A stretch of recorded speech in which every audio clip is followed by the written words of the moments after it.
2009 marked the bicentennial of Darwin's birth and the 150th anniversary of his landmark book, On the Origin of Species. Around the globe, supporters of Darwin planned a year-long celebration. In Germany, one of the largest Darwin anniversary events took place in the city of Stuttgart at its State Museum of Natural History.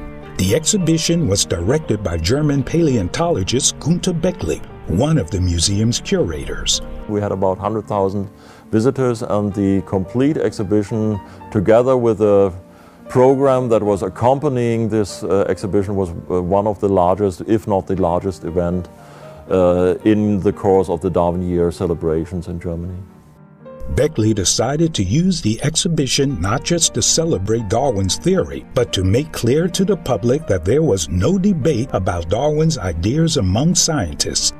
In order to refute the growing idea of intelligent design, Bechly decided to include a display on the bacterial flagellum.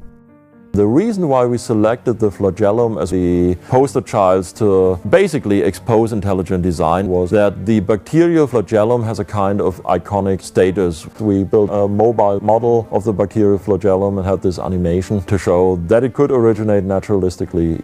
The exhibit highlighted the type 3 secretion needle complex as an explanation for how the flagellum could have evolved. In addition to an exhibit about the flagellum, Bechly came up with a display to dramatize for visitors the overwhelming scientific evidence for Darwin's theory. It was a balance with books on it.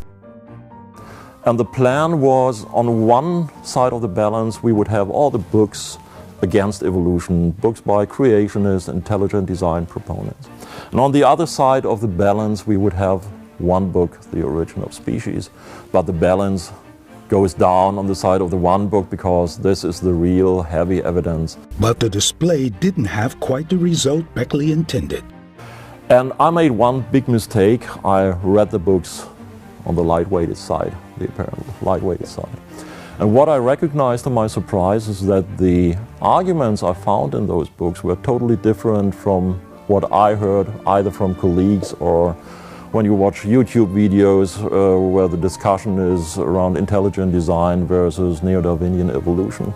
And I had the impression on one side that those people are mistreated, their position is misrepresented, and on the other hand that these arguments are not really receiving an appropriate response and they have merit.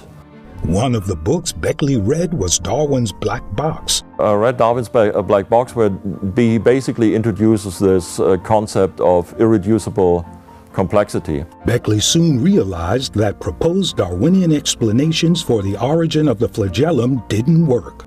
The type 3 secretion needle complex was no help because it probably developed after the flagellum.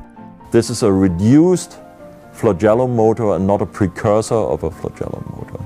In addition, the suggestion that natural selection could have gradually built a flagellum by co-opting parts from other systems didn't make sense. It is graphically convincing, but if you know the ontogenesis of the flagellum motor, then it is completely ridiculous. It cannot work. You cannot build the flagellum by just adding outside of the cell wall some protein elements on it and make the flagellum longer and longer.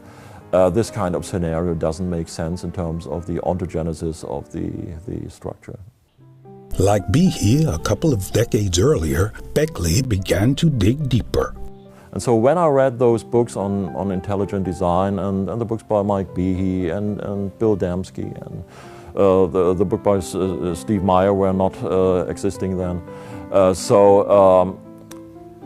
I thought there is some merit to it, and I made contact with some of the representatives of the intelligent design movement. The next thing I found out is that they are much different from what I expected. They are open-minded. They are not religious fanatics who try to push a kind of theocratic system onto society under the label of intelligent design. They are really interested.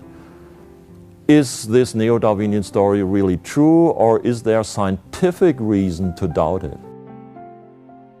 Bechly didn't fit the usual stereotypes of a Darwin skeptic.